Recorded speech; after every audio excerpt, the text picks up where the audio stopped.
سورہ آل عمران آیت نمبر 152۔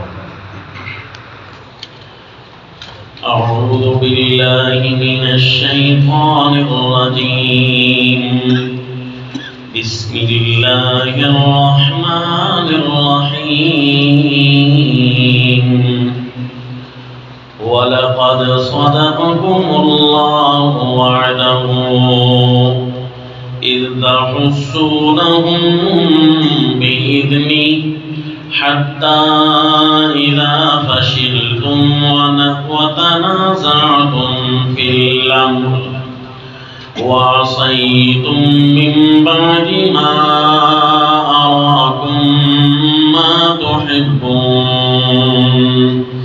مِنكُم مَّن يُرِيدُ الدُّنْيَا وَمِنكُم مَّن يُرِيدُ الْآخِرَةَ ثُمَّ صَرَفَكُمْ عَنْهُمْ لِيَبْتَلِيَكُمْ وَلَقَدْ عَفَا عَنكُمْ وَاللَّهُ ذُو فَضْلٍ عَلَى الْمُؤْمِنِينَ۔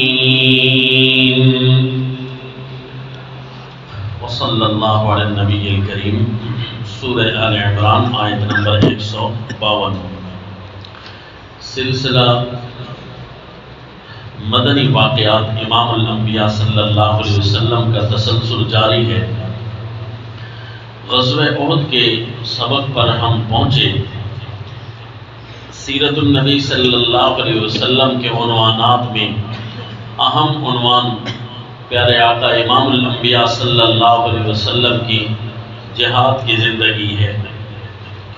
اسی میں یہ غزوہ بڑے غزوات میں سے دوسرے نمبر پر تھا، اور اس کے اندر واقعات اس لیے زیادہ آنے لگ گئے کہ ابتدائی فتح ہو چکی تھی، میدان مومنوں کے حق میں آ چکا تھا، اور اچانک سے کفر نے بغیر جنگی اصولوں کے، بغیر ضوابط کے پیٹھ پیچھے وار کرنے کا پروگرام بنایا۔ تو اس وقت کچھ تکلیف جو آئی مومنوں کو، تو اللہ کریم نے ان کی دلجوئی کے لیے بہت عجیب اسلوب کے ساتھ بہت بڑا حصہ قرآن پاک کا نازل کیا اسی سورہ آل عمران میں۔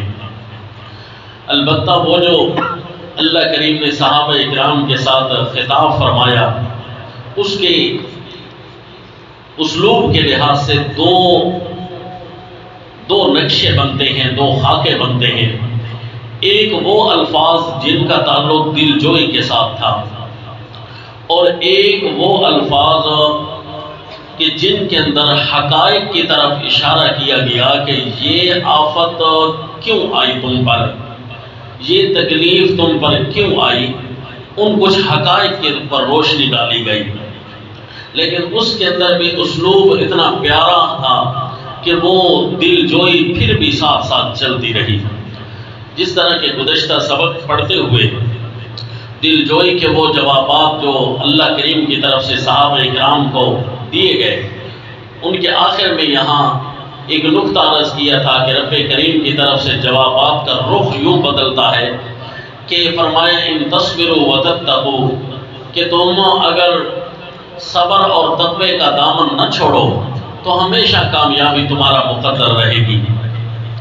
مشن حق پر ڈٹ کر رہنے کا نام صبر ہے۔ تکلیفوں اور آزمائشوں پر راہ چلتے ہوئے گزر جانا اور دین حنیف کے ساتھ تعلق نہ چھوڑنے کا نام صبر ہے۔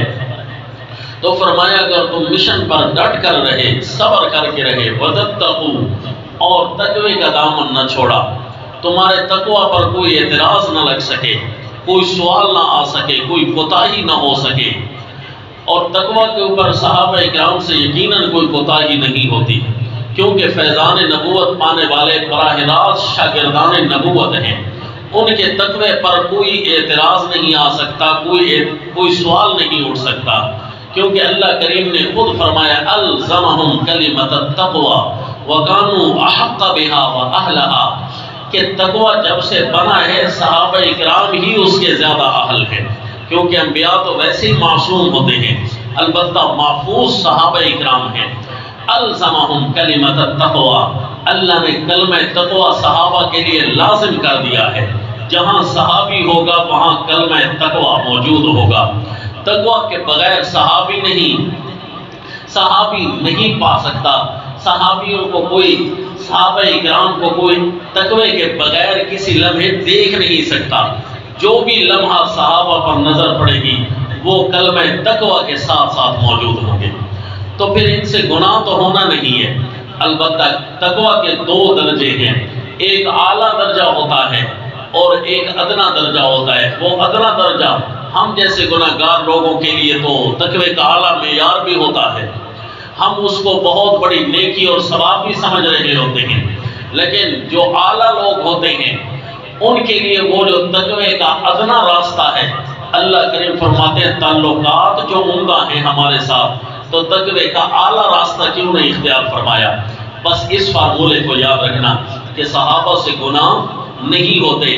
صحابہ اکرام کو اللہ نے خود محفوظ فرمایا ہے قرآن میں، جس طرح انبیاء معصوم ہیں، محفوظ اس طرح ہیں کہ انقذکم منہا کنتم علی شفا حفرۃ من النار فانقذکم منہا، تم جہنم کے کنارے تک پہنچ چکے تھے، پھر اللہ نے شرف صحابیت سے جب سے تمہیں مالا مال کیا ہے اس وقت اللہ نے تمہیں بچا کر رکھا ہے۔ اولئک هم المؤمنون حقا، یہ حق کہلوانے والے مومن ہیں، جس کو مومن کہا جا سکتا ہے وہی صحابہ اکرام ہیں۔ اولئک هم الصادقون، اولئک هم الراشدون، اولئک مبرؤون مما یقولون، کرہ الیکم الکفر والفسوق والعصیان، اولئک هم الراشدون۔ صحابہ اکرام میں تقوی کی کمی نہیں آتی جس وجہ سے میدان جنگ میں کوئی تکلیف ان کا مقدر بن جائے۔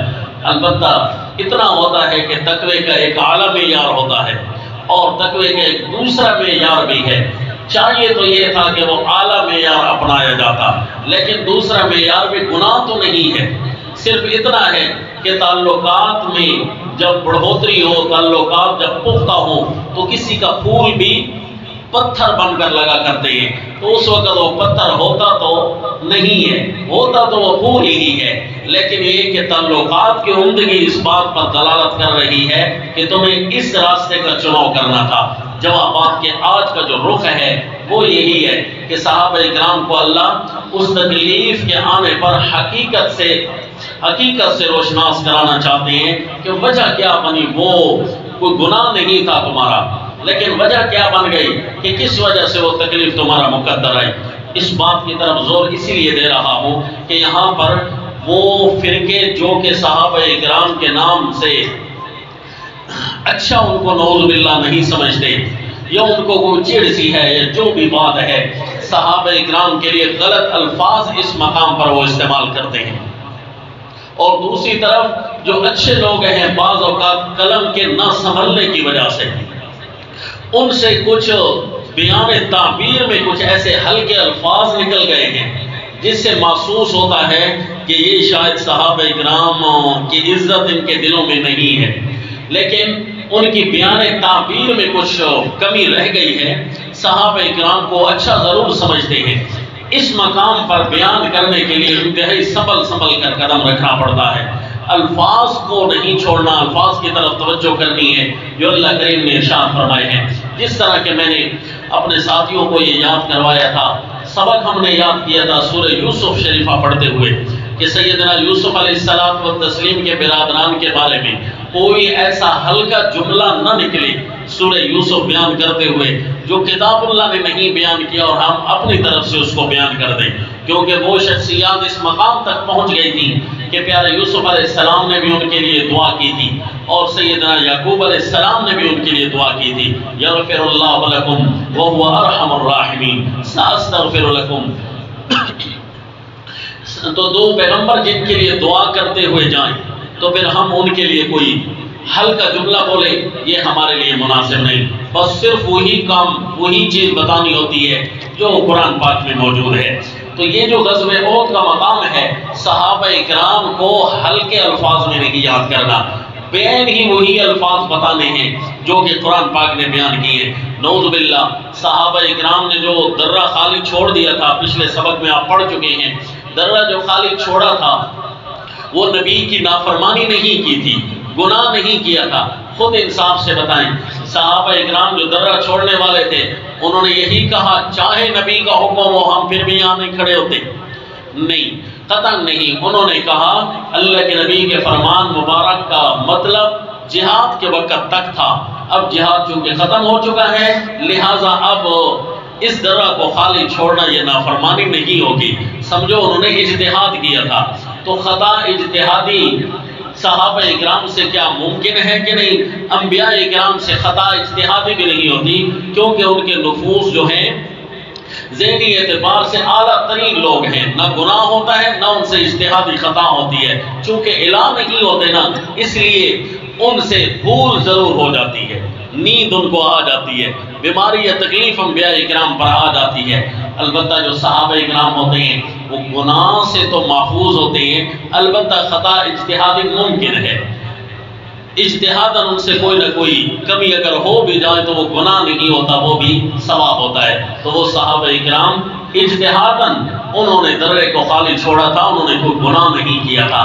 اس پر ایک تکلیف سی آ گئی کہ کافر اسی درے سے داخل ہو کر حملہ آور ہوئے، چنانچہ اللہ کریم نے جب جوابات کا رخ بدلا حقائق بتانے کے لیے تو الفاظ کا چناؤ قرآن کریم کا بڑے بہترین الفاظ میں ہے۔ چنانچہ دیکھیے اللہ کریم ان کو صحابہ اکرام کو ان کے اجتہادی خطا بھی یاد دلائیں گے، لیکن ابتدا بڑے پیار سے کریں گے۔ کس طریقے سے؟ فرمایا اعوذ باللہ من الشیطان الرجیم، بسم اللہ الرحمن الرحیم، وَلَقَدْ صَدَقَكُمُ اللَّهُ وَعْدَهُ إِذْ تَحُسُّونَهُم بِإِذْنِهِ، البتہ تاکہ اللہ نے تو تمہارے ساتھ اپنا وعدہ پورا کر دیا تھا۔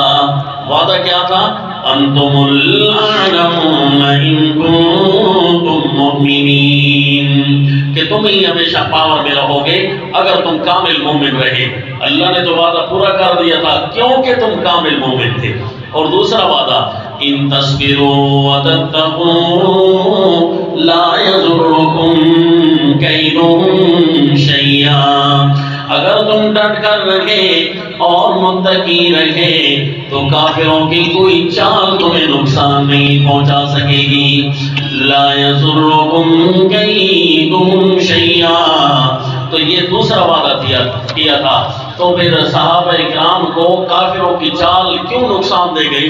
تو اب جواب شروع ہوا، اِذْ تَحُسُّونَهُم بِإِذْنِهِ، اللہ نے تو اپنا وعدہ پورا کر دکھایا، سچا کر دکھایا، جب تم کافروں کو اللہ تعالیٰ کے حکم کے ساتھ ان کی جڑیں تم کاٹ رہے تھے۔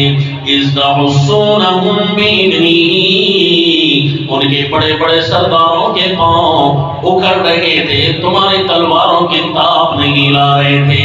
یہ اللہ کا وعدہ تھا نا، اِذْ تَحُسُّونَهُم بِإِذْنِهِ، جب تم ان کافروں کی جڑوں کو کھیڑ رہے تھے اللہ تعالیٰ کی توفیق اور عنایت سے۔ حَتَّى إِذَا فَشِلْتُمْ وَتَنَازَعْتُمْ فِي الْأَمْرِ، حتیٰ کہ جب تم پھسلنے لگے، فشلتم لفظ، یہ جو فشل کا لفظ ہے یہ بہت لمبا ایک معنی دیتا ہے، چونکہ عربی وسیع ہے اور ہماری زبانیں اس وسعت کا احاطہ نہیں کر سکتی، لہذا قریب قریب تو ہم معنی کرتے ہیں۔ کسی نے یہاں بزدلی والا معنی کیا تو کسی نے یہاں نامردی والا معنی کیا۔ تو اذا فشلتم لفظ کی وسعت ہے جب تم پھسلنے لگے۔ کس طرح کہ جب تم سے اجتہادی خطا ہو گئی کہ اس درے کو خالی چھوڑا، کافر آ گئے اور اسی درے سے تمہیں مارنے کا پروگرام بنایا۔ حَتَّى إِذَا فَشِلْتُمْ، حتیٰ کہ جب تم پھسلنے لگے، وَتَنَازَعْتُمْ فِي الْأَمْرِ، اور تمہارا آپس میں اجتہادی منازعات ہو گئی، اجتہادی تمہارا جھگڑا ہونے لگ گیا۔ اللہ اس کو منازعات سے تعبیر کرتے ہیں، اس سے ایک اشارہ بھی نکلتا ہے کہ میدان جہاد میں کم از کم کوئی کوشش کرے کہ اپنا اجتہاد بھی نہ چلائے بلکہ اتنی زیادہ امیر کی اطاعت کرنی چاہیے، حتیٰ کہ جب تک وہ تمہیں دین کا حکم کرتا رہے، دین کی خلاف ورزی کرے تو پھر تو کسی کا کہنا نہیں ماننا نا. لیکن اگر دین کا حکم کرے بظاہر تمہیں اجتہاداً وہ صحیح نہ بھی لگ رہا ہو امیر کی اطاعت کرنا، کیونکہ بیعت کرتے ہوئے ہم نے ان سے وعدہ کیا تھا کہ ہم آپ کا کہنا مانیں گے فی المنشط والمکرہ.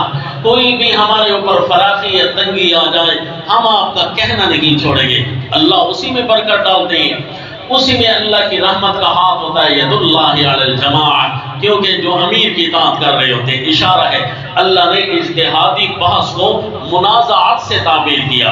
وَتَنَازَعْتُمْ فِي الْأَمْرِ، اور جب تم جھگڑنے لگے اس معاملے میں، حالانکہ جھگڑنا بنتا تو نہیں تھا نا، امیر کی اطاعت کرنی تھی، لیکن اجتہاد تم نے کیا ہے تو غلطی نہیں کی. وَعَصَيْتُم مِّن بَعْدِ مَا أَرَاكُم مَّا تُحِبُّونَ، اور تم نے اپنے امیر کی نافرمانی کر دی. مِّن بَعْدِ مَا أَرَاكُم، کس کی نافرمانی کی تھی؟ اللہ کی.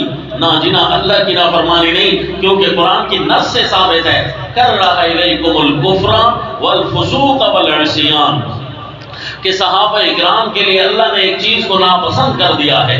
اللہ ایک چیز کو ناپسند کرے وہ صحابہ کے قریب بھٹکتی رہے، ممکن ہی نہیں ہے. کیونکہ اللہ کریم نے جن کے دلوں کو کے بارے میں فرمایا ہے میں نے ویسے نہیں ان کو گناہوں کو حکم دیا کہ صحابہ کے قریب نہ جانا. وجہ یہ ہے کہ ان کے دل اتنے پاک ہیں. عالم ما فی قلوبہم، اللہ ان کے دلوں کو جانتا ہے، ان کے دل کتنے اعلیٰ ہیں. لہذا عصیان کا معنی وہ اپنے امیر کی اجتہاداً عصیان.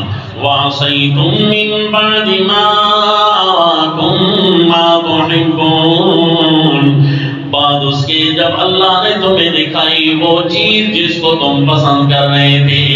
پسند کیا کرتے تھے صحابہ اکرام کہ ہمیں فتح ہو، تو اللہ نے جب فتح دکھا دی نا، فتح دکھانے کے بعد صحابہ اکرام کا آپس میں اجتہادی معاملے پر باس مباحثہ ہو گیا کہ اس کو درے کو خالی چھوڑنا چاہیے یا نہیں چھوڑنا چاہیے. امیر فرماتے رہے کہ یہ جنگی پوائنٹ انتہائی اہم ہے.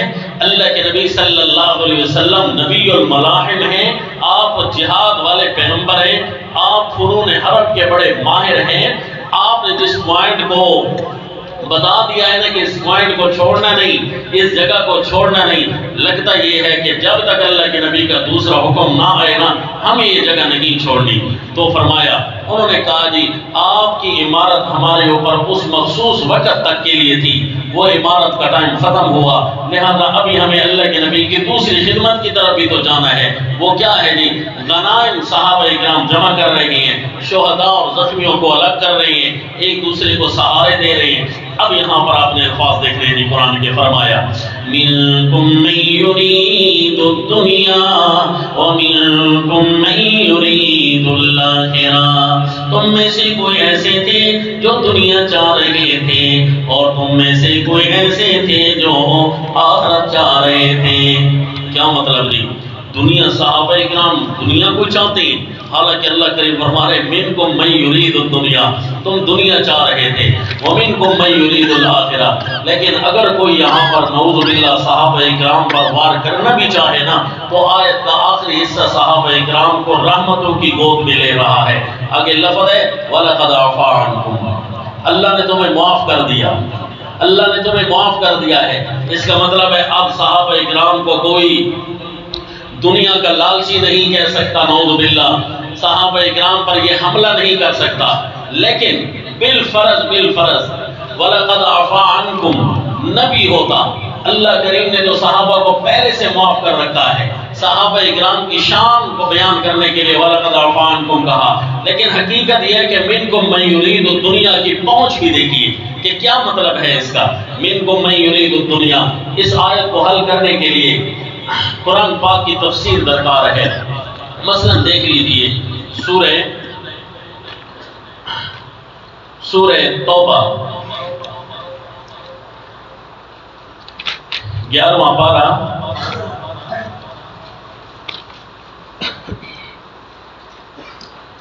القرآن یفسر بعضہ بعضا، قرآن خود اپنے حصص کی جب وہ تشریح کرتا ہے تو ہمیں کسی اور طرف جانے کی ضرورت نہیں ہے.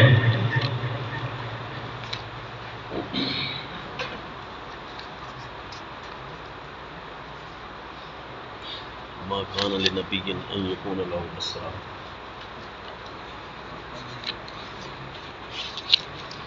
سورہ الانفال، جی سورہ الانفال 10واں پارہ،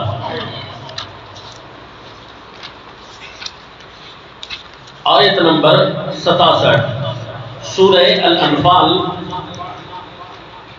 آیت نمبر 67 فرمایا ما كان لنبي أن يكون له أسرى حتى يثخن في الأرض تريدون عرض الدنيا والله يريد الآخرة. یہ دیکھیے جی، ما كان لنبي، کسی نبی کے لیے یہ مناسب تو نہیں، کسی نبی کی شایان شان تو نہیں، ان یکون له اسرا، کہ ان کے پاس کوئی قیدی آ جائیں. نبی کی شایان شان اس کے علاوہ تو نہیں، حتی یسخن فی الارض، کہ نبی زمین کو رنگین کر دے خون کے ساتھ. یہ نبی کی شان ہے کہ اگر کوئی کفر اس کے ہاتھ میں آئے تو بس جانے نہ دے، زمین کو رنگین کر دے. یہ وہ درندے ہیں، یہ وہ دہشت گرد ہیں، یہ وہ ظالم آج آپ کے ہاتھ آئے ہیں جنہوں نے مسلمانوں کی اینٹ سے اینٹ بجائی ہوئی تھی، مسلمانوں کے مردوں عورتوں بچوں کو شہید کیا ہوا تھا. موقع ملنے کے انتظار میں ہوتے تھے، کبھی شب خون مارتے تو کبھی ویسے جم گھٹے آ کر تمہارے اوپر حملہ آور ہو جاتے. تو یہ لوگ چھوڑنے کے نہیں ہیں. نبی کی شان یہ ہے کہ جیسے کوئی دہشت گرد ہاتھ میں آئے تو فوراً اس کا صفایا کرے. تو آگے لفظ کیا ہے؟ رسول اللہ صلی اللہ علیہ وسلم نے میدان بدر کے قیدیوں کے ساتھ کیا کیا تھا؟ اللہ کے نبی نے ان کو فرمایا تھا فدیہ دے دو تو تمہیں ہم رہا کرتے ہیں، آزاد کرتے ہیں. تو اللہ کے نبی نے فدیہ لیا. وہاں لفظ ہے جی تریدون عرض الدنیا، تم تو دنیا کا سامان چاہتے تھے، واللہ یرید الآخرہ، اور اللہ تعالیٰ تو آخرت کا ارادہ کرتے ہیں. کیا خیال ہے جی؟ آپ صلی اللہ علیہ وسلم کوئی دنیا کے طالب تھے؟ اللہ کے نبی کو دنیا چاہنے والے تھے. حالانکہ لفظ وہاں کیا ہے؟ تریدون عرض الدنیا. پھر اس آیت کو اللہ کے نبی دنیا کیوں چاہ رہے ہیں جی؟ لفظ تو موجود ہے، آیت کا شروع نبی کے لفظ سے ہو رہا ہے، ما کان لنبی ان یکون له اسرا. اور یہ تیسرا مقام دیکھتے ہیں تو مسئلہ حل ہو جاتا ہے. جواب اپنی طرف سے دینے سے بجائے بہتر ہے اللہ کے قرآن سے جواب دیا جائے. سورہ صاد کھولیے جی، سورہ صاد 23واں پارہ. جن لوگوں نے ان مقامات پر آ کر نعوذ باللہ صحابہ اکرام یا انبیاء پر کیچڑ اچھالے ہیں تو انہیں اصل میں کتاب اللہ کی طرف توجہ نہیں ہے، کتاب اللہ کی شان اور مزاج سے واقف نہیں ہے.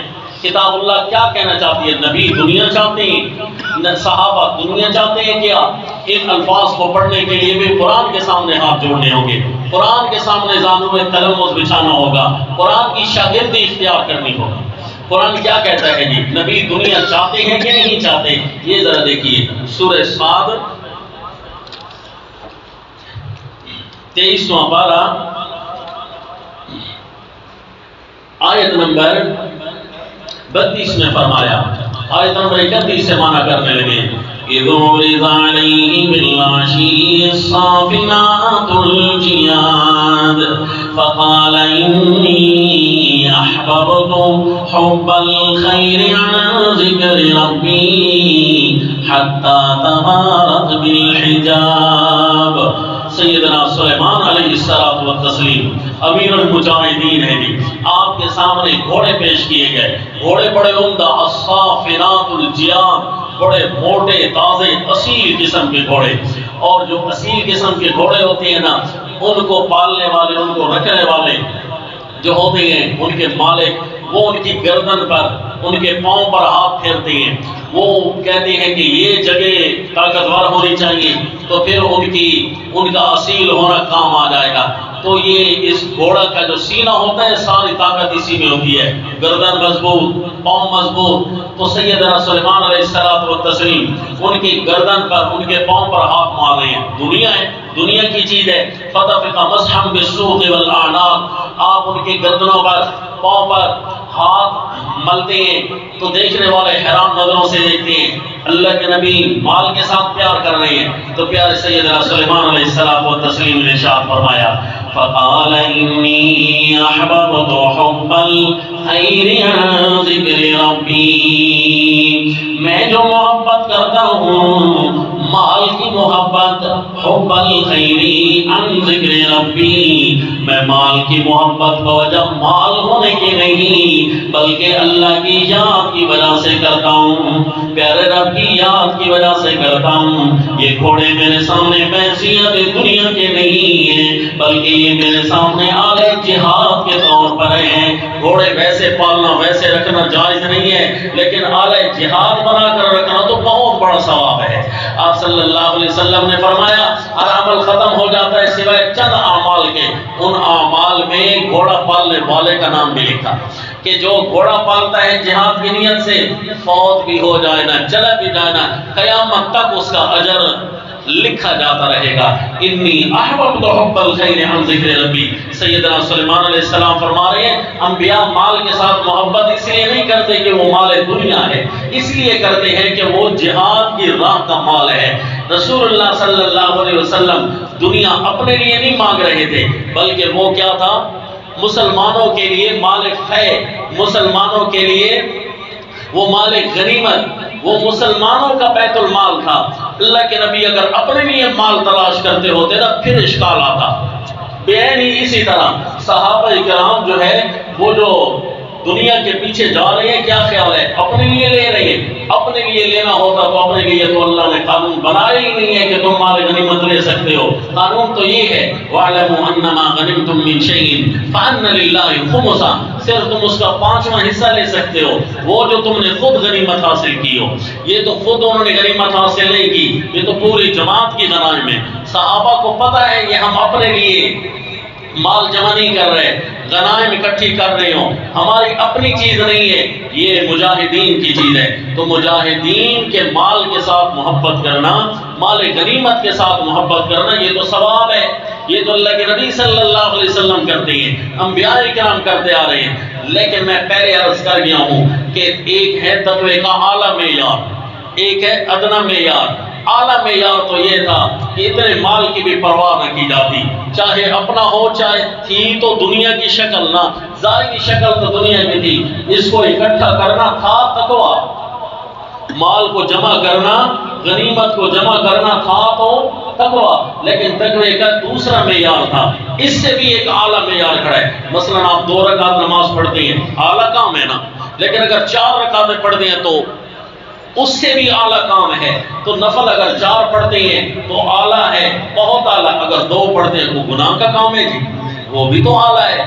اگر صحابہ اکرام مال غنیمت کی پرواہ نہ کر دیں اور مردانہ وار اسی جگہ پر کھڑے رہتے تو فائدہ زیادہ تھا نا، لیکن اگر انہوں نے مال بھی جمع کیا ہے تو اللہ کریم نے ان کے لیے بھی دنیا کی محبت نہیں لکھی بلکہ ثواب لکھ دیا ہے۔ تو اس لیے اس آیت کا خیال کرنا، اس آیت کے بارے میں نعوذ باللہ غلط استدلال کرتے ہوئے دنیا والوں نے صحابہ کرام پر کیچڑ اچھالنے کی کوشش کی ہے، تو پھر سورہ انفال کی آیت کا کیا جواب ہوگا یہ دیکھیے جی۔ فرمایا منکم من یرید الدنیا ومنکم من یرید الآخرہ ثم صرفکم عنہم لیبتلیکم، پھر اللہ نے تمہاری اس خطا کی وجہ سے، گناہ کی وجہ سے نہ بلکہ خطا کی وجہ سے، خطا کس کو کہتے ہیں، مثلا دیکھیے آپ روزہ دار ہوں اور آپ کلی کر رہے ہوں، آپ کو نسیان بھی نہ ہوا ہو،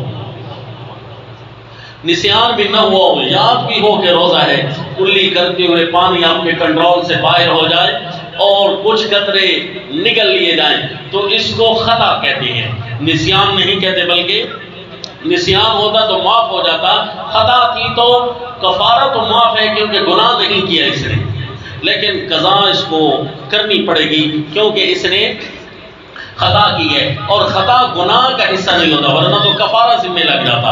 تو صحابہ اکرام کی یہ خطا اجتہادی کی وجہ سے اللہ فرماتے ہیں ثم صرفکم عنہم لیبتلیکم، پھر اللہ نے تمہیں ہٹا دیا ان سے، کافروں کو میدان کھلا دے دیا، لیبتلیکم، اور تم آزمائش میں پڑ گئے، لیکن یہ بھی اللہ نے معاف کر دیا ہے، اس سے کوئی بد اثرات آگے مرتب نہیں ہوں گے بلکہ اللہ نے یہیں پر معاف کر دیا ہے۔ کیوں کہ اجتہاد کرنا بھی تو ثواب ہوتا ہے، اور ثواب کے کام میں اللہ کی معافیوں کے فیصلے ہیں۔ وَلَقَدْ عَفَا عَنْكُمْ، اور اللہ نے تمہیں معاف کر رکھا تھا پہلے ہی سے۔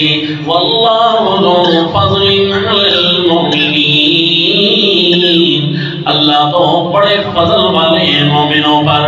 اللہ ان کے ایمان کی گواہیاں بھی دے رہی ہیں۔ اِذْ تُسْعِدُونَ وَلَا تَلْوُونَ عَلَىٰ أَحَدٍ وَالرَّسُولُ يَدْعُوكُمْ فِي أُخْرَاكُمْ، اور جب تم چڑھے جا رہے تھے، جیسے ہی کافر نیچے اترے نا میدان پر حملہ اور ہوئے، آگے جو کافر جا رہے تھے وہ بھی پیچھے آ گئے۔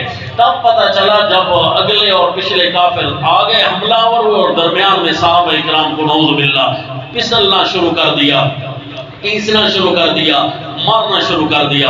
صحابہ اکرام کو کوئی سمجھ نہ آ سکی، تو جان بچانے کی خاطر ظاہر ہے بندہ کبھی ادھر بھاگتا ہے تو کبھی ادھر بھاگتا ہے۔ صحابہ اکرام معاملے کی نزاکت کو سمجھنے کے لیے پہاڑی کے اوپر چڑھنے کی کوشش کر رہی ہیں۔ اِذْ تُسْعِدُونَ وَلَا تَلْوُونَ عَلَىٰ أَحَدٍ، اور تم گردن موڑ کر بھی نہیں دیکھ رہے تھے کسی کی طرف۔ لیّن سے ہے، لج کا معنی گردن کو موڑنا۔ وَلَا تَلْوُونَ عَلَىٰ أَحَدٍ، اور تم کسی کی طرف گردن موڑ کر بھی نہیں دیکھ رہے تھے۔ تم معاملے کی نزاکت کو محسوس کرنے کے لیے ادھر ادھر چڑھ رہے تھے کہ دیکھیں نیچے ہو کیا رہا ہے، اصل میں واقعہ کیا ہوا ہے۔ نہیں پتہ چل رہا تھا کہ اوپر سے بھی کافر آ گئے ہیں اور پچھلے کافر بھی واپس آ گئے ہیں۔ یہ تب پتہ چل سکتا ہے جب بندہ تھوڑا اونچا ہو جائے، پہاڑی پر چڑھ جائے اور جا کر معاملے کو سمجھنے کی کوشش کرے، دیکھے کہ کہاں کہاں کافر ابلتے ہوئے آ رہے ہیں، کہاں کہاں موجود ہیں۔ یہ دیکھنے کے لیے صحابہ اکرام گئے۔ اللہ کے نبی میدان میں اکیلے ہوتے جا رہے ہیں کیونکہ فوجیں تتر بتر ہو گئی، چند جانے ساتھ رہ گئے ہیں۔ اللہ کے نبی نے فرمایا صحابہ اکرام کو آواز دو، تو آپ صلی اللہ علیہ وسلم خود بھی بلانے لگ گئے، اور جو آپ کے ساتھ صحابی موجود تھے انہوں نے بھی آوازیں دی۔ جیسی ہی آوازیں پہنچی پھر صحابہ اکرام واپس پلٹے۔ اللہ کے نبی کی آواز ہو اور صحابی واپس نہ آئے، ہو کیسے سکتا ہے؟ فرمایا وَالرَّسُولُ يَدْعُوكُمْ فِي أُخْرَاكُمْ، اور رسول تمہیں تمہارے پیچھے سے بلا رہے تھے۔ اسی دوران فَأَصَابَكُمْ غَمًّا بِغَمٍّ لِكَيْ لَا تَحْزَنُوا عَلَىٰ مَا فَاتَكُمْ، اور تمہیں غم پہ غم آنے لگ گئے۔ فَأَصَابَكُمْ غَمًّا بِغَمٍّ، تمہیں غم پہ غم آنے لگ گئے۔ یہ کیا ہوا جی؟ کس طرح کے غم ہیں؟ وہ جو اللہ کریم پہلے بھی جواب ارشاد فرما گئے ہیں کہ وہ غم یہ تھے کہ تم شہادت بھی مانگتے تھے، اللہ کریم نے اسی کے ذریعے تمہیں شہادت کی موت سے مالا مال کیا ہے۔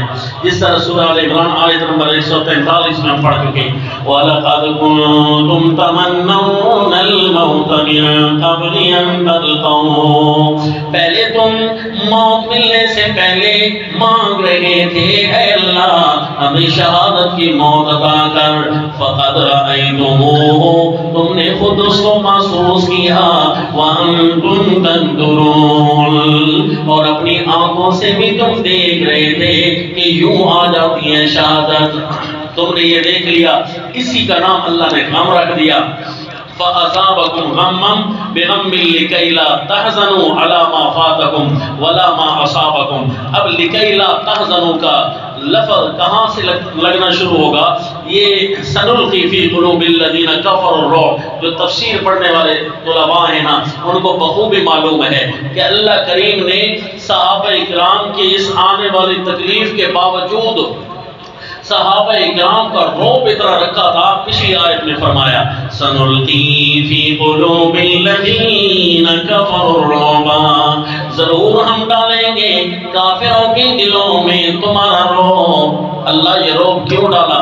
اس لیے کہ ظاہر اگرچہ تمہیں انہوں نے دکھ بھی دیا ہے، اور اس موقع پر جب تمہیں ابتداءً فتح بھی مل گئی تھی، لیکن تمہاری اپنی خطا کی وجہ سے وہ کافر تمہارے اوپر آئے، اس کے باوجود بھی ہم رعب کو ڈالیں گے۔ اللہ رعب کیوں فرمایا؟ اس لیے کہ لِكَيْ لَا تَحْزَنُوا عَلَىٰ مَا فَاتَكُمْ وَلَا مَا أَصَابَكُمْ، اللہ تمہارا رعب کافروں کے دلوں میں ڈالیں گے تاکہ جو چیز تم سے رہ گئی ہے وہ تمہیں غمگین نہ کرے۔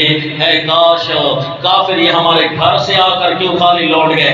اللہ نے تمہارا رعب کافروں کے دلوں میں ڈال دیا تاکہ تم سے جو چیز فوت ہو گئی ہے نا میدان احد میں، چھوٹی سی لغزش سی ہو گئی تھی، خطا سی ہو گئی تھی، تاکہ اس پر تم غمگین نہ ہو سکو.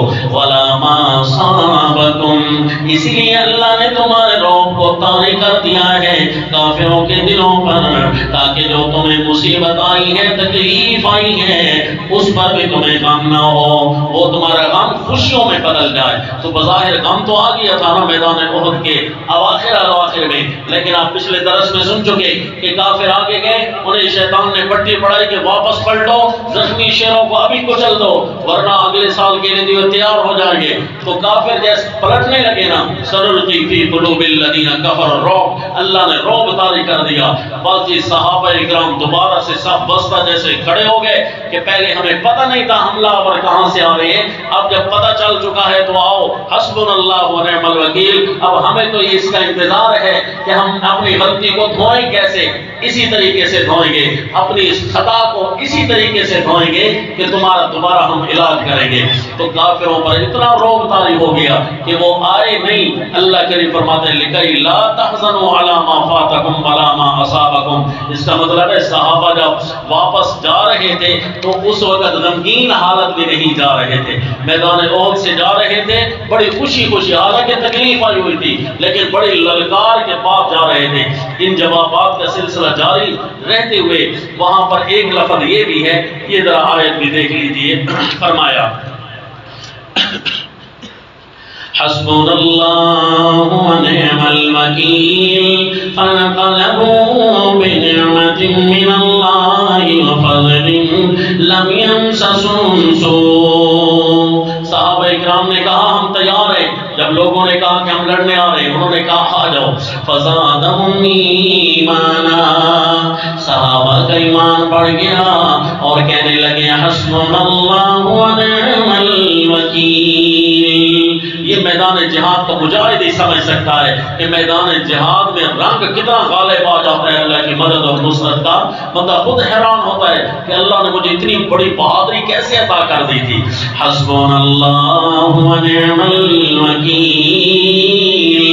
اللہ ہمیں کافی ہے اور بہتر ہے بگڑیاں بنانے والا. بس اسی تیاری کو لے کر صحابہ اکرام کا رعب جیسے طاری ہوا. فانقلبوا بنعمت من اللہ وفضل لم یمسسهم سوء. صحابہ جب واپس پلٹ رہے تھے تو اللہ کی نعمت لے کر واپس جا رہے تھے، بوجھل قدموں سے نہیں جا رہے تھے، کوئی تنگ ہو کر نہیں جا رہے تھے میدان احد سے، بلکہ درمیان میں آئی ہوئی تکلیف خوشی پہلے بھی تھی، خوشی بعد میں بھی تھی، اس کے ساتھ ساتھ یہ واپس جا رہے ہیں. یہ کچھ حقائق تھے جن کا کچھ اشارہ آپ کے سامنے کر دیا تاکہ اس ہمارے واقعے کا تیسرا پہلو بھی سامنے آ سکے کہ صحابہ اکرام کو اللہ نے فتوحات سے بھی مالا مال کیا، درمیان میں تکلیف آ گئی، تکلیف کے ساتھ ساتھ اللہ نے پھر صحابہ کی دلجوئی کیسے کی، دلجوئی کے ساتھ کچھ نہ کچھ حقائق کی طرف بھی اشارہ کیا. سبق تو لمبا ہے، یہ تو مسلسل تفسیر کے سبق کے ساتھ تعلق رکھتا ہے کہ یہ جوابات کا جو رخ بدلا ہے اس کا مکمل ذائقہ کس طرح ہے. لیکن ایک اشارہ کر دیا کہ اس قسم کی باتیں تھیں جو اللہ کریم نے اگلے جواب میں ارشاد فرمائی کہ اصل میں ہماری مدد تو آ چکی تھی لیکن تمہاری چھوٹی سی اس پھسلن کی وجہ سے کافروں کو موقع ملا ہے اور انہوں نے تمہیں تکلیف دی ہے. اس کے باوجود ہم نے تمہاری لاج رکھی ہے کہ تمہارا رعب دوبارہ سے ان کے دلوں پر قائم رہا. تو یہ غزوہ احد کا سبق ہمارا اختتام کو پہنچا. وما علینا الا البلاغ. الحمدللہ.